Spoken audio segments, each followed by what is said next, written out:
मित्रों नमस्कार। मैं डॉक्टर सहदेव पारिक, श्री गोविंद गुरु राजकीय महाविद्यालय बांसवाड़ा।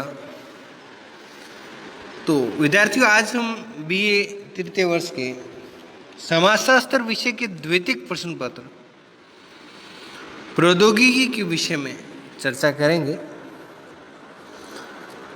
तो द्वितीय प्रश्न पत्र में जो अभी तक हमने पढ़ा वो श्रमिक व्यवसाय के बाद हमारा जो आज का जो टॉपिक है वो है प्रौद्योगिकी, जिसको हम टेक्नोलॉजी कहते हैं। वैसे तो ये प्रौद्योगिकी उत्पादन संबंध श्रमिक अर्थशास्त्र से जुड़े हुए विषय हैं, लेकिन ग्रामीण और नगरीय समाजशास्त्र में इनको विशेष रूप से शामिल किया गया है। तो आज की जो वीडियो है उसमें हम प्रौद्योगिकी के बारे में, कि प्रौद्योगिकी क्या है, कैसे है, ग्रामीण क्षेत्र में क्या प्रौद्योगिकी है, इसके विषय में आज हम पढ़ेंगे।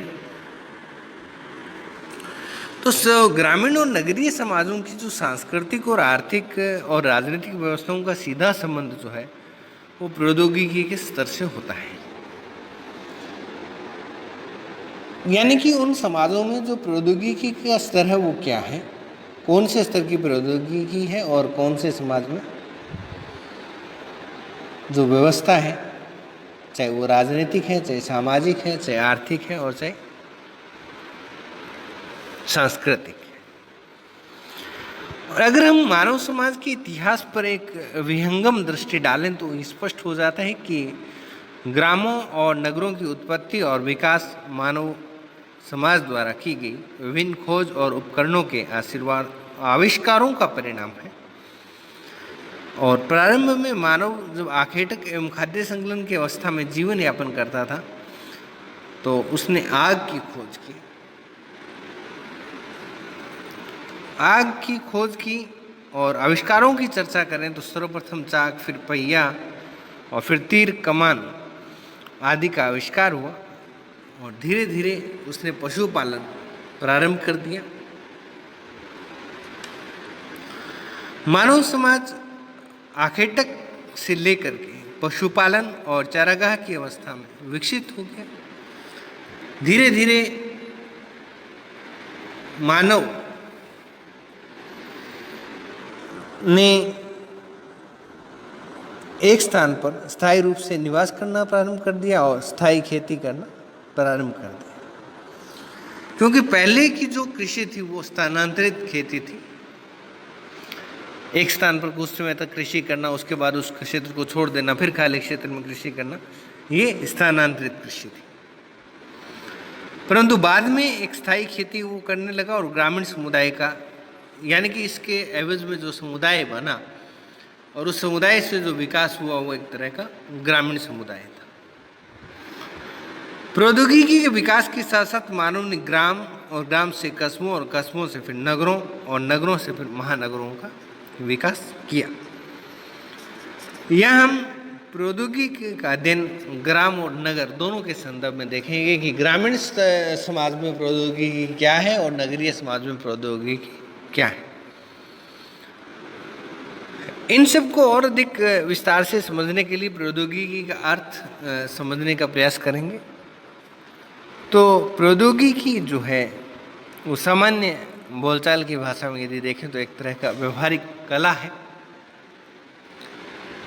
और प्रौद्योगिकी की परिभाषा देते हुए थियोडोरसन ने लिखा है कि संस्कृति का वह भाग जिसमें ज्ञान और उपकरण, यानी कि ज्ञान और उपकरणों का एक समाहित, जिनका जोड़ तोड़ मानव भौतिकी प्राप्त करता है और वैज्ञानिक प्रौद्योगिकी का उपयोग होता है। International encyclopedia of social sciences ने प्रौद्योगिकी की विस्तृत व्याख्या कुछ इस प्रकार से दी है कि प्रौद्योगिकी कार्य कुशलता, ज्ञान एवं उपयोगी वस्तुओं के निर्माण और उनके उपयोग को कर सकने की क्षमता को कहते हैं। इस परिभाषा में प्रौद्योगिकी को एक ऐसी क्षमता बताया गया है जिसके द्वारा वस्तुओं का निर्माण और उपभोग दोनों किए जाते हैं।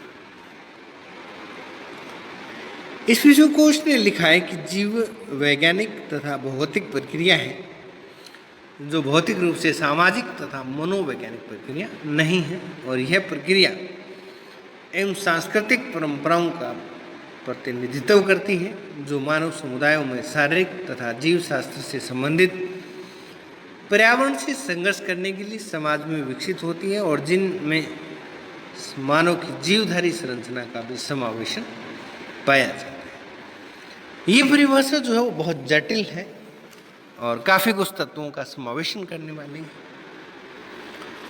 आज प्रौद्योगिकी का जो असंख्य उदाहरण है वो मानव समाज की उत्पत्ति आर्केटिक समाज से लेकर के और आज तक यानी आधुनिक नगरीय समाजों में दिखाई देती है। चाहे वो खाद्य पदार्थों का संकलन करना रहा हो, शिकार करना रहा हो, पशुपालन करना, कुदाल एवं हल का निर्माण करना, झूम या स्वीकार स्थानांतरित कृषि, स्थायी कृषि अथवा खेती करना, चौक और पहिए का आविष्कार, उसका बर्तन बनाने वाला उपयोग करना, आग की खोज करना, उपकरणों का निर्माण करना, भाप के इंजन का आविष्कार करना, भवन बनाना, अणु शक्ति का निर्माण एवं विभिन्न क्षेत्रों में उसका प्रयोग करना आदि प्रौद्योगिकी की क्षमता के आधार मानव समाज में अनेक देखे जा सकते हैं। अब हम इस प्रौद्योगिकी को अलग अलग समझने का प्रयास करेंगे कि ग्रामीण समुदाय में क्या है और नगरीय समुदाय में क्या है। तो सर्वप्रथम हम ग्रामीण समाज एवं प्रौद्योगिकी विषय पर चर्चा कर रहे हैं कि मानव ने आखिर तक वह मूल कंद फल एकत्र करने की अवस्था से पशुपालन और चारागाह की अवस्थाओं में विकास प्रौद्योगिकी के द्वारा ही किया है, जो कि एक व्यवहारिक कला है। पशुपालन की अवस्था से कृषि अवस्था में विकास का श्रेय प्रौद्योगिकी के क्षेत्र में कुदाली उपकरणों के निर्माण व अन्य आविष्कारों से हुआ है और धीरे धीरे कृषि के क्षेत्र में विकास हुआ और मानवता ही घर बनाकर जीवन यापन करने लगा। मानव जहाँ उसकी खेती होती थी वहीं घर बनाकर उसने अपना जीवन यापन करना प्रारंभ कर दिया।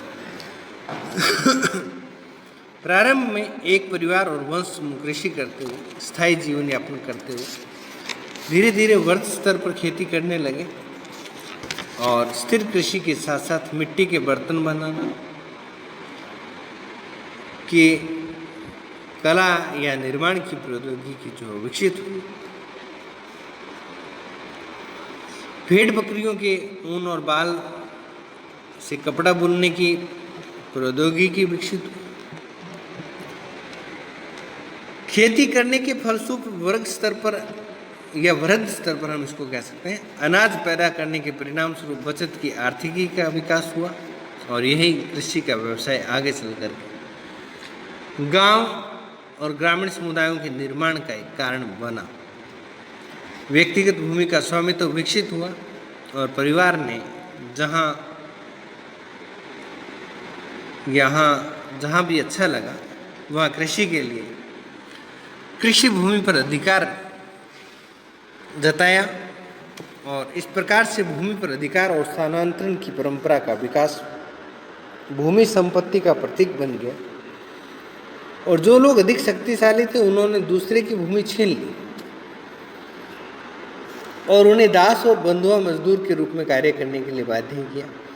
यानी कि जो शक्तिशाली थे उन्होंने कमज़ोर और निम्न स्तर के लोगों की ज़मीनों को हथिया लिया और उन लोगों को अपनी ज़मीन पर बंधुआ मजदूर या दास के रूप में कार्य करने के लिए बाध्य कर दिया और इससे एक प्रथा विकसित हुई और जिसका नाम है जमींदारी प्रथा। कृषि प्रौद्योगिकी ने समाज में दो वर्गों को निर्मित किया। बड़े बड़े भूस्वामियों और जमींदारों का एक वर्ग जो कि शोषक वर्ग के रूप में विकसित हुआ और बड़े बड़े जमींदार शासन करने लगे, भूमि के असली मालिक बन करके बैठ गए और इससे साम्यवादी प्रथा का उद्भव और विकास हुआ। जैसे जैसे आवश्यकता से अधिक अनाज पैदा होने लगा वैसे वैसे ग्रामीण स्तर पर व्यापार और वाणिज्य क्षेत्र बढ़ा और ग्रामों से अधिक संपन्न ग्राम कस्बों, नगरों और महानगरों में विभाजित हुए। प्रौद्योगिकी के विकास के फलस्वरूप कृषि के क्षेत्र में